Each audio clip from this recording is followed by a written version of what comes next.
What's going on, guys? CB Bricks coming at you with the LEGO Star Wars Force Awakens set review. Today we're going to be taking a look at the First Order Transporter, set number 75103.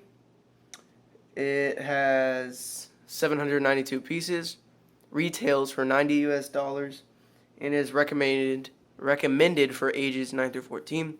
It also has a nice array of 7 minifigures. So without further ado, let's take a look at those minifigures. So we're going to start off by taking a look at the Resistance Troopers, or soldiers. Here's one of them. This is the male one. Right off the bat, I think it's kind of a bland figure, but especially in the sense that these guys are trying to go after, the First Order, which look pretty sick. So I don't know about this. It's kind of bland, but I am digging the chest printing here. You can see how that works. It has a reflective belt buckle, which looks nice. 2 straps. Pretty sure it's an olive green color. Has more reflective buckles on the back. And back printing is pretty nice. I actually like the back printing better than the front printing. The face is pretty standard. Has slip back, dark brown hair, no what do you call, double-sided face. Just plain dark brown pants. I wish they would have been printed with maybe some pockets or something pretty cool. No arm printing. This is really cool. This is a new gun, and this is in the gunmetal color, not the black. So that's really cool. It's a new color of gun, and you can kind of tell. I'm going to take the black one and see if you guys can tell the difference. You can see the difference there. This is new. It's a gunmetal, and it's really cool. So that's it for the male one. Here's the female one. Same deal here. Actually, yeah, this is not an olive green. This is kind of like a brownish tan. It's the tan. Yeah, it's not the olive green. This is the olive green here. And she has her confused face, but she does have double-sided face, a happy face. I'm using that weird confused face. Her hair is a reddish brown. That ponytail. You can get a better look at that double-sided right there.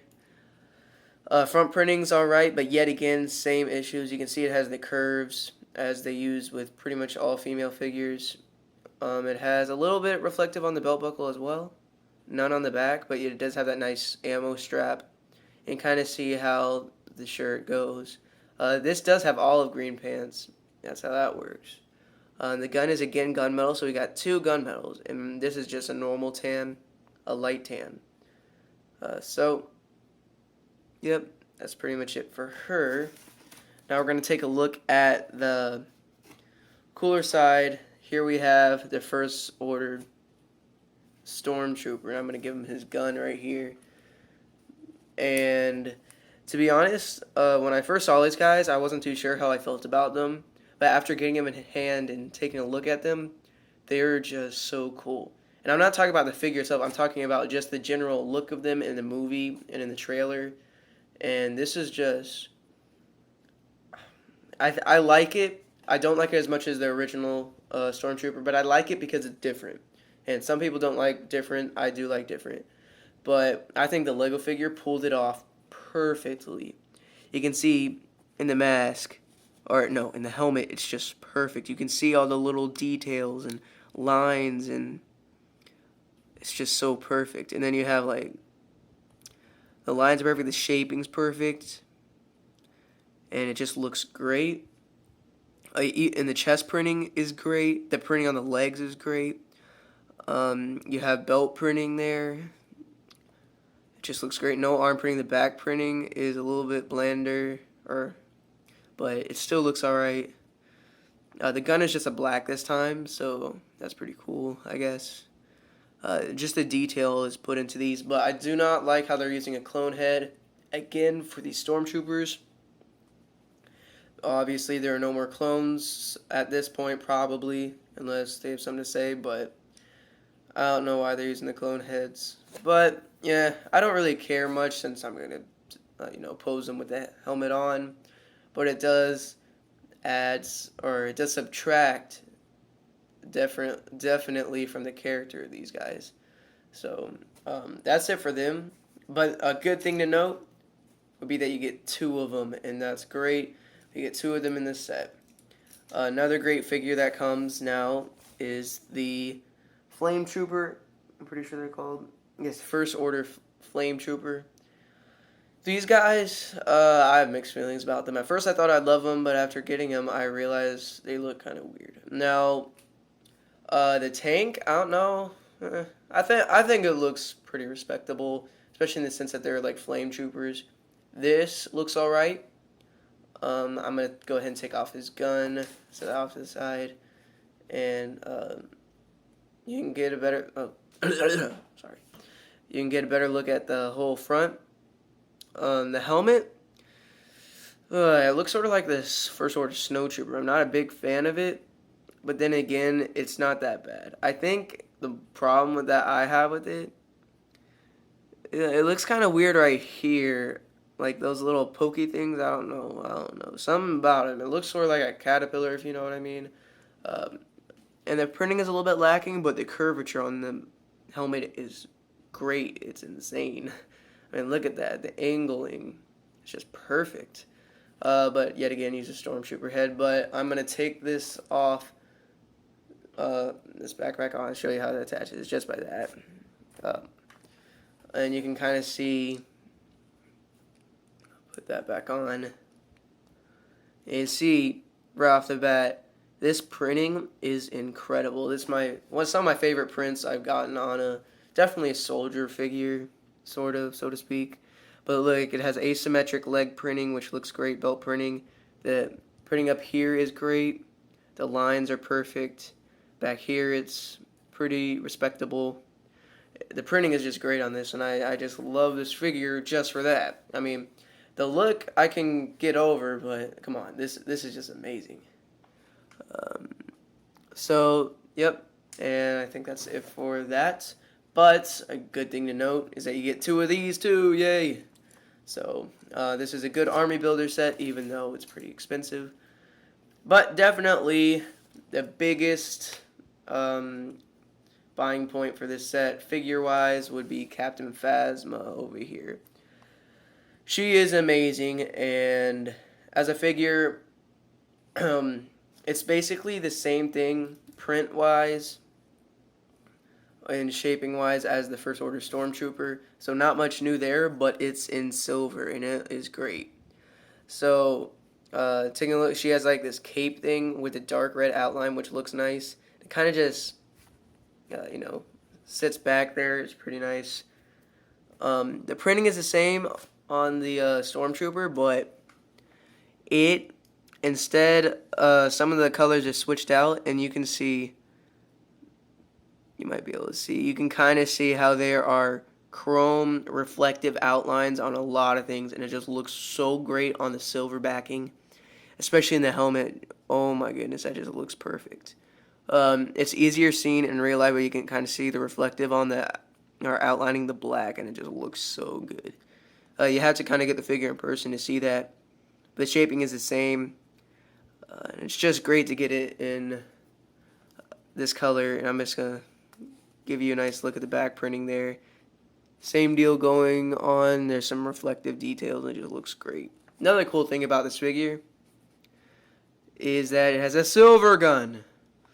So basically that's the same exact color as her armor, but it's amazing. We got 3 new colors of guns in one set. So 2 new colors, but we got 3 different colors. We got black, gunmetal, and silver, and that is just really cool. So, oh yeah, and also the head is just straight up black. So that's pretty much it for all the minifigures. Now I'm going to take a look at the actual transporter. Now, right off the bat, when I first saw this set, I was like, that looks absolutely dumb and stupid. I'm sure a lot of you agree. It just kind of looked like a boat, a block boat. At first I thought it was a submarine. It kind of looks like one with a big thing on top. But as I got the set, and after I saw reviews from different people, and for some reason the look just grew on me, and I don't know, it just looks so unique and different, and I like different. So you know, I actually like this, and after seeing all the effort put into this set in terms of detail and functionality, it grew on me right off the bat. So yeah, it's just amazing. So starting off, we're gonna take a look up here in the front area. You can see kind of, or the sides. You can kind of see how I really like how they did the detailing here. Right here, it's smoothed off with some specialized large slope pieces. You can see that all this detailing around the engine area in the back just looks amazing. I really appreciate how they did this. They used those little fin pieces, and they lined them up really well, and it makes some nice exhaust ports or whatever it is. Here, this is cool. I'm pretty sure since this is a hovering or a flying vehicle, that those little wheel rims down here are supposed to simulate like stabilizers when maybe landing or hovering. So that's a big part. This little knob here is really cool, but I'm going to get into that a little bit later. Back here is one of my favorite parts, is these little engine pods, and they look so cool. And just look at those. Those are 4 of the exact same build, put together by Technic. I don't like this, though. Those open pins, but you could argue that yeah, it sort of shows some texture into the engine area, but this is really cool. I love the angling. I like these flaps that come out on both sides. Come around to this side. This one went out too far. It's the same thing, except there's no knob on that side, and that's all this. Oh, sorry. And there's orange lights.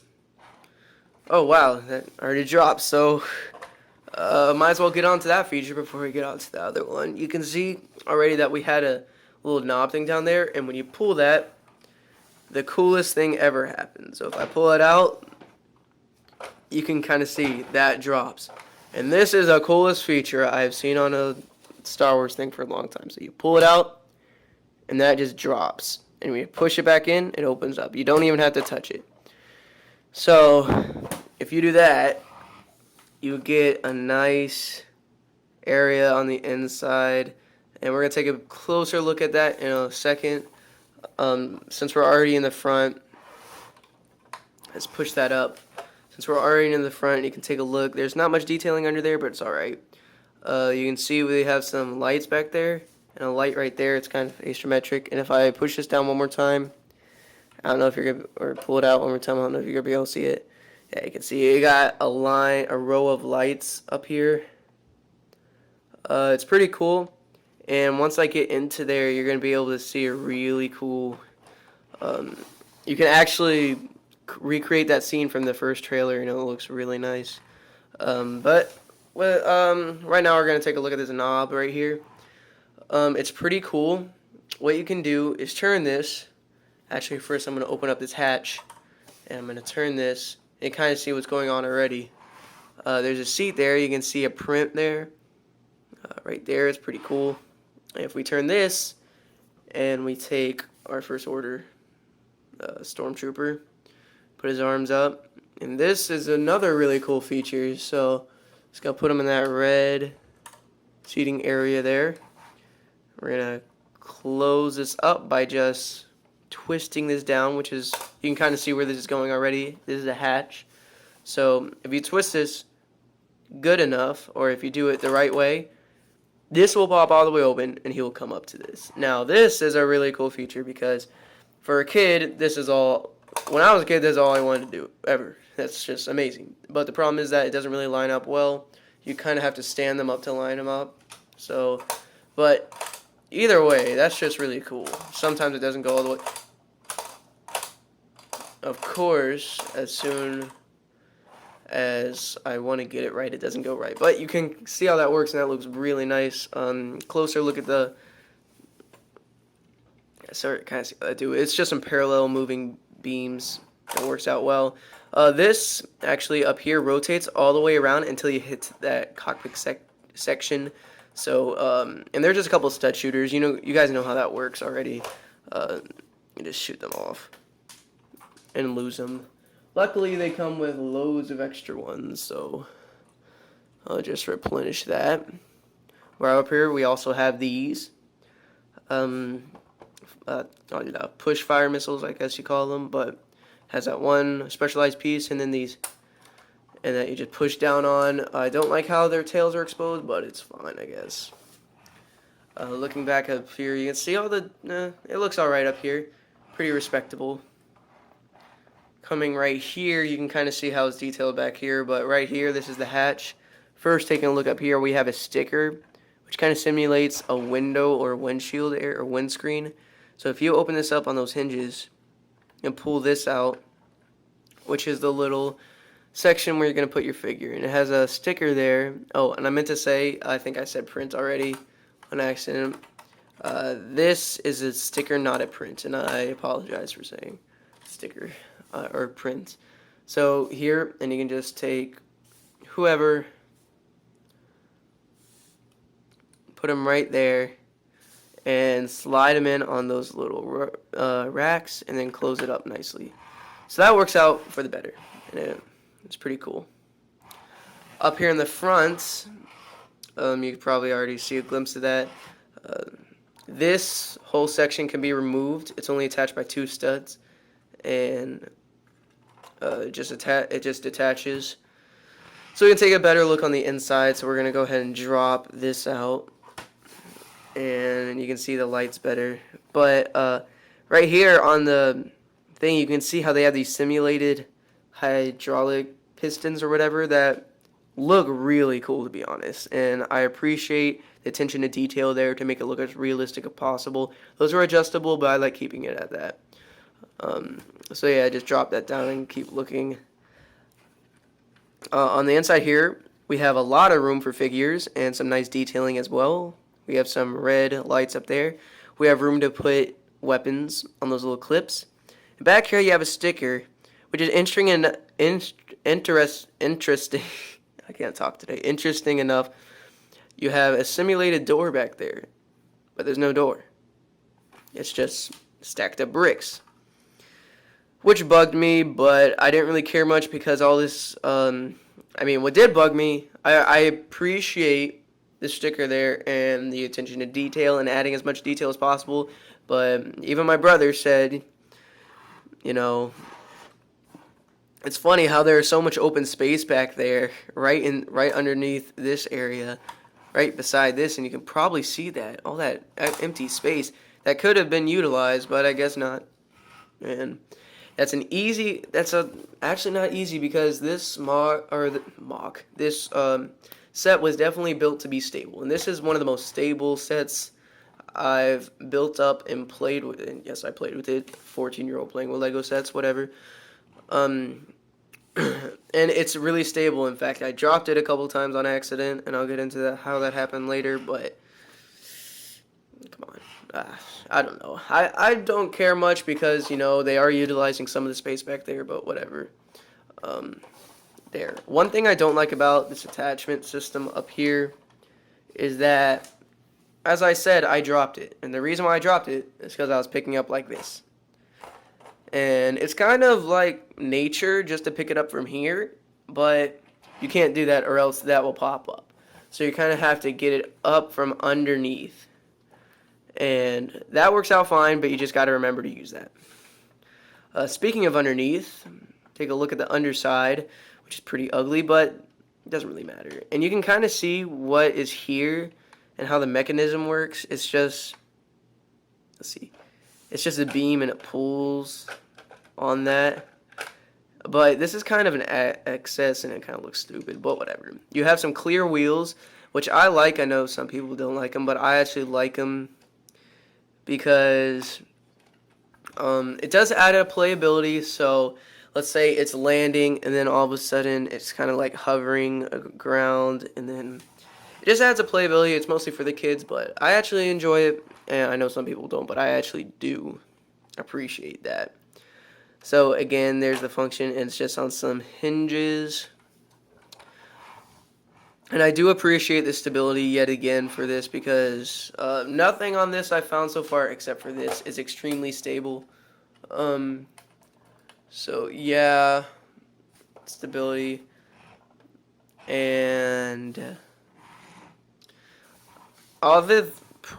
only cons I really have with this set would again be that and this back here. So I will do a quick look at how cool it looks when you put, figures coming down here. I mean, here we have Captain Phasma. That just looks so cool. And if I get better light in there, it'll look even better. But I'm not getting much light in there. So that just looks so cool with him coming out. So, with her coming out. So, that's pretty much it for the actual transporter. So, overall, I'm really happy with how this set turned out. And I really like it, and it's definitely one of the most playable sets that I've gotten a hold of with these epic features. You have a cockpit you can put in, you have all this extra space, you have that epic, hatch opening system, and the hatch opening system over here, and it's just great, and it looks good too, for me at least. I know some people don't, and it has a nice array of minifigures, a great array of minifigures, especially for people like me who want to start building a first order army. But the big question is this set worth $90? I thought about it a long time, and well, I'm gonna say, I want to say yes. I'm gonna say this is worth your $90, but barely. And what I'm saying is because it's pretty small, but it's very compact in the sense that there's so much that goes into this to make it stable in a playable set for kids, and it works out great. But you have to remember when you're grading these sets that they're meant for kids, and they're not meant, and they are meant to look good, but it's mostly for the kids and what they want. But still, I think it's a great looking set, but its playability features, even I found were fun. But is it worth $90 for 792 pieces? Yes, it is, but it is it's about $10 overpriced, I'd say. So if it goes down $5 to $10, I think it's a steal, and it's great. It's like you have to buy it. But right now, I'm going to say it's worth it, but you don't have to. It's not a necessity unless you're building an army like I want to, and if you want Captain Phasma, which is a big selling point. So,